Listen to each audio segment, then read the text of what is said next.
folks, I gotta make a quick video because we were just having this conversation, right? And it just got so damn funny. I'm like, look, stop. Let me get the camera because this is funny. So you know we're okay. If you had your head under a rock, or if you're watching this video 10 years from now, let me just set the context. We're here in the Philippines, right off of Subic Bay, right here in the mountains next to Subic Bay, Zambales province, and we're day 11 or 12? Day 12, I think, of the Luzon Enhanced Community Quarantine due to the COVID-19 / Chinese bat research virus / commonly known as the coronavirus. We've been under this quarantine going on 11 days. You know, all these rumors float around that it's going to get tightened down, and they are tightening the grip. The grip has tightened, right? But we're fine here. We've got food. We're going to survive. So I'm not sitting here crying about our situation, but we're talking about it. You know, a lot of people here, they're out of money, which means if you're out of money, you're out of food. And so I was just telling them the story. You know, we're talking about, you know, we got a little stash of food here. We're gonna be fine. We're not gonna wither away and die. Now, we didn't go out and buy every roll of toilet paper in a long pole, I can assure you. You know, we didn't clean out any shelves of any stores or nothing like that. We're just, I think you can say we're just sensible.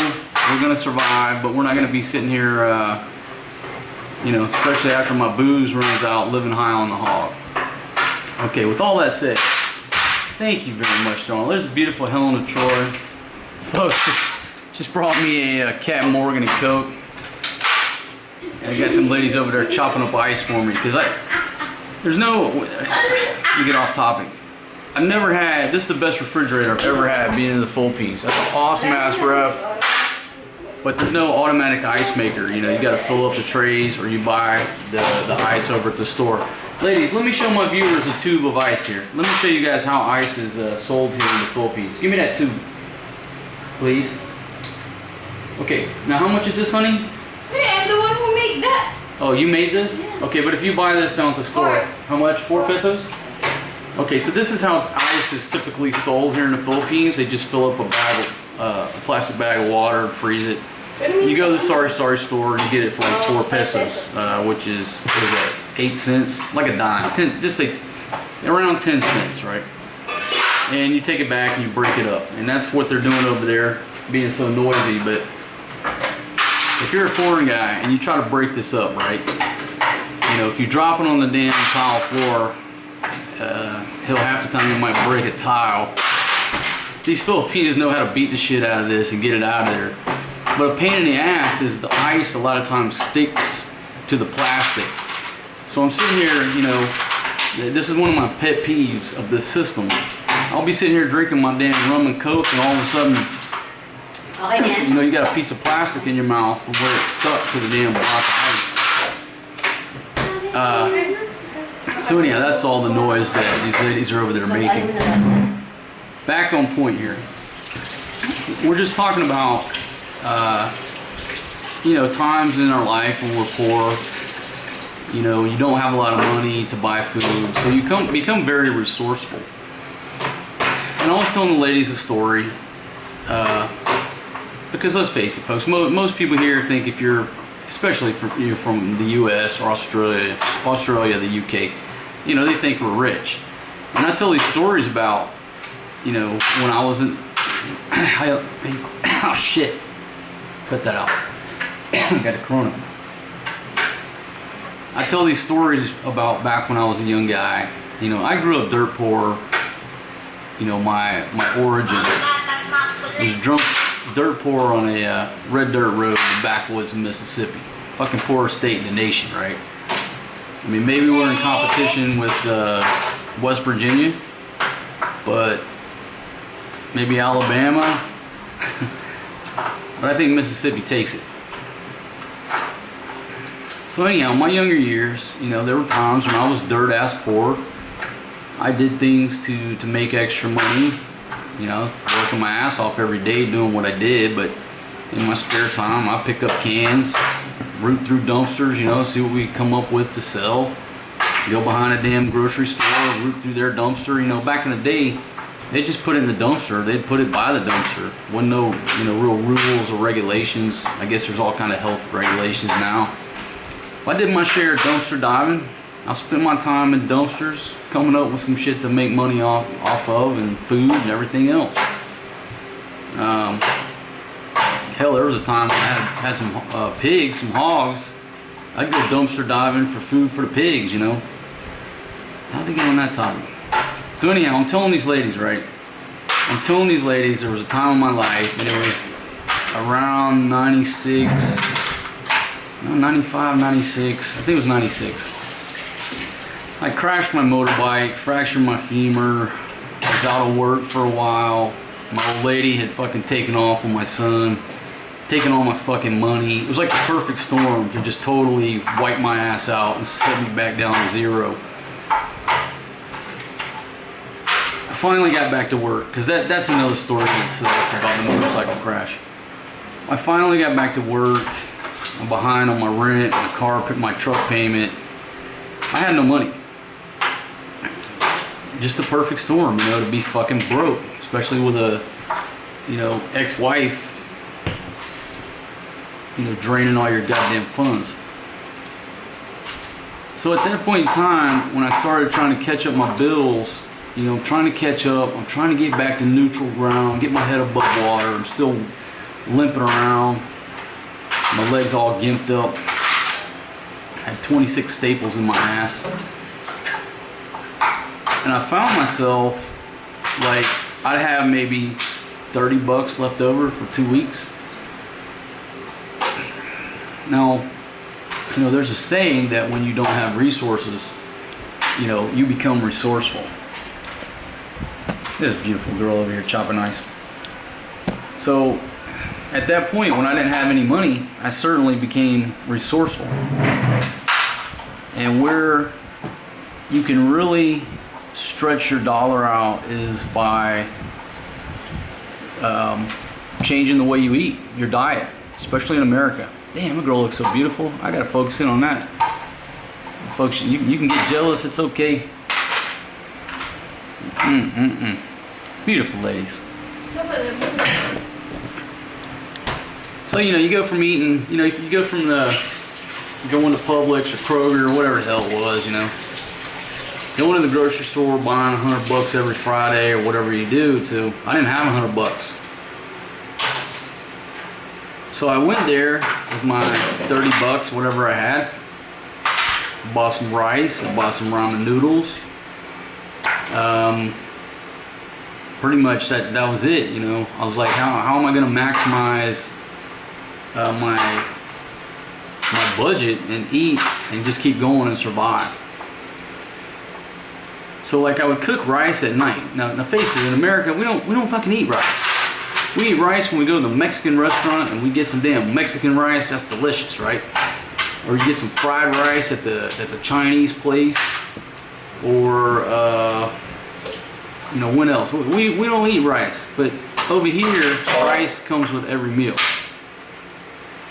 That's way back before I'd, you know, ever become a traveler. But I just said, you know what, rice is cheap. These goddamn ramen noodles are cheap. That's what I'm going with. I was going for bulk. I was going for some type of material, as in the words of my grandfather, or my grandmother, Mama Sue. She said, well, by God, it'll make shit. And so that's what I had. So I come home, first night, I cook this rice up, look at this rice. And as a kid, the only way I ate rice is if you poured sugar on it, you know. You know, make it sweeten it up, right? It's actually pretty good with sugar on it. The first night I make this rice and I'm like, this shit's bland. I look in the refrigerator, I got some fucking like, I don't know, brown mustard, whatever, you know, left over. I had some, you know, all the condiments. I'll squeeze that fucking brown spicy mustard on that rice, stir that shit up, put a little salt, pepper. Magnifique. That was a meal. Went to town on that shit. It's like, God damn, that's just delicious. And I made it through the night. So the next night, I opened up that refrigerator. I'm like, all right, what we going with now? Oh shit, there's some ketchup all over the fucking rice. Mix that shit up. You know, look in at the leftover spices, salt, pepper. Oh shit, let's put a little oregano on there. It's poor man's motherfucking spaghetti night. And so during that period and rough patches that I've been through, I could always resort to a sack of rice, flavor that shit up with whatever you got. Rice and Worcestershire sauce, rice with mustard, rice with ketchup, rice with barbecue sauce. Folks, that's absolutely delicious. If you take rice, mix some barbecue sauce in there, hit it hard with the garlic salt. If you've got any left over up in your cabinet, great meal. Great meal. You run out of fucking pickles. You know, you get the last pickle out of the jar. Take that fucking pickle juice, pour it over that rice, hit it hard with the garlic salt. Boom. Excellent. So I'm telling these ladies this story about, you know, I know how to make rice 9 million ways because there were times when, you know, that's just how I survived on the cheap. And they're laughing their ass off. So Helen, she's disappeared. I think she's a little shy. She doesn't want to tell the story. Debbie, can you go ask Ate to come? Ask her. I need you to tell the story about when you were down in Mindanao with no money. I'm shy. Come here, baby. Come here. Sit down. Come on. I just told my story about being broke and eating rice in many ways. So can you tell everybody the story about when you were in Mindanao and there was no money and no food? How did you flavor your rice up to turn it into seafood night? Yeah. Just hang up. I'm shy. I told you can put salt and oil. Yeah. And then Salt and oil on the rice. And then you can put soy sauce. Soy sauce. You can mix. You can eat. Yeah. And then after that, what if you want to turn it into seafood night? seafood night. Seafood. Well, you said what? The dry fish. You can put like that, and then you can smell. And then if you smell, you can eat rice. And then smell again, you eat rice. So you don't actually eat the fish. Yeah. You just hang it in front of your nose. Yeah. And you eat the rice while this fish is hanging in front of your nose, and then you pass it to the next guy. No, you can't eat it. And then you can put a little bit, and then you can eat. Okay, so this fish is how big? It's about like that, the little dried fish. Like that. So it's like the size of a sardine. So you don't want to mix it in the rice initially. What you want to do is hold that in front of your nose and eat most of that rice, because it tricks you into thinking that it's fish flavored, right? Yeah. And then at the end you eat the fish for like the dessert, for the coup de grace.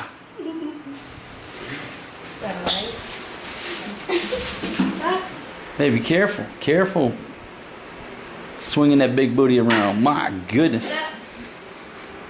Okay, well maybe if food gets short here, I'm gonna cook you ladies some of my rice versions. Okay. I'm gonna make rice with barbecue sauce. How does that sound? Delicious? Yeah. Are you sure? Don't lie. Yes or no?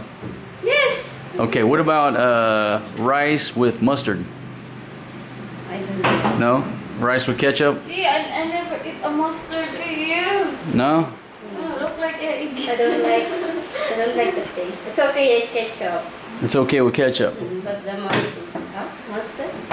I don't. Mustard, you don't like that.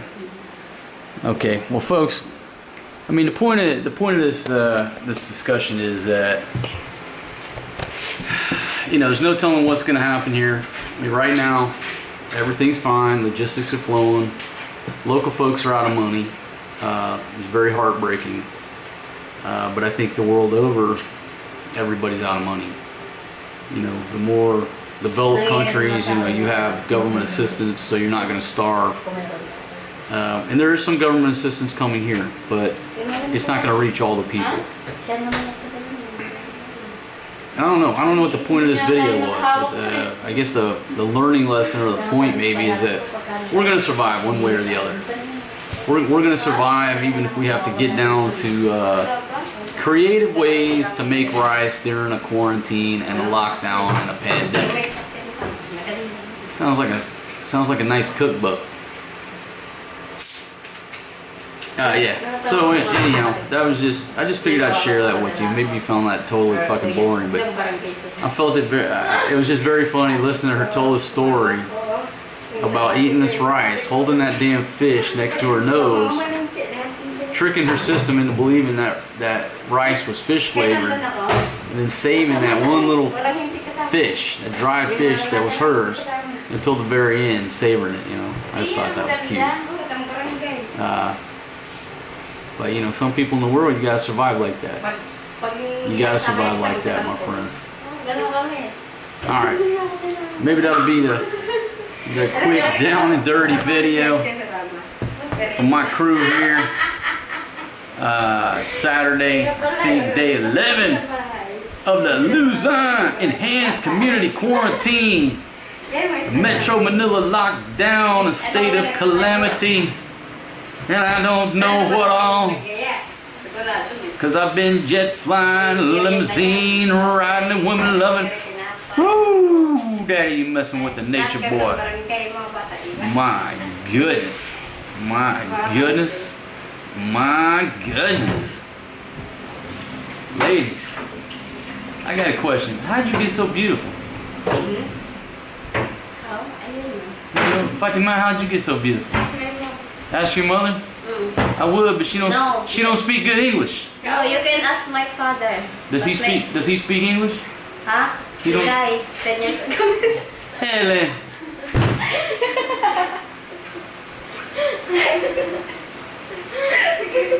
Now look, I almost feel bad, but you're the one who set me up for that. I guess I didn't know her father died, but she just caught me off guard. That's terrible. Well, you know, Helen's always funny. Helen's always funny, my friends. And, you know, shout out to her father, wherever you're at, my friend. May you rest in peace. Just, you know, don't worry. Helen's here. She's okay. She's gonna make it. She's not gonna be joining you anytime soon, my friend, because we got plenty of rice, and we got about 80 recipes on how to get that rice most delicious. Sir, so don't worry about it, but may you rest in peace wherever you're at, my friend. I'm trying to see how many ice cream cones she's got squirreled away back there.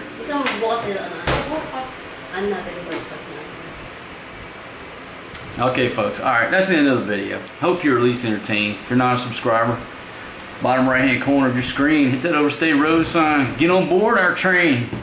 Food, beer, visas, bad behavior, beautiful women, comedy, a whole lot of drinking. You want to do a dance for us, Fatima? Get it, baby. Warm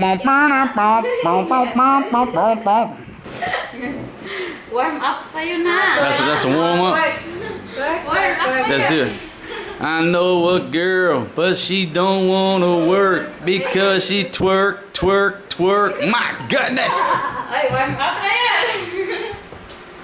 I can twerk later. You gonna twerk for me later? Gago kayo. Ano eh? I already finished. Alright, folks, we're just fucking around now. We'll see you on the next one. Peace out. Folks, I asked Helen to make me a rum and coke, and I got my taster set on Captain Morgan's. And I took a big swig of that, and that rot gut shit hit my gut.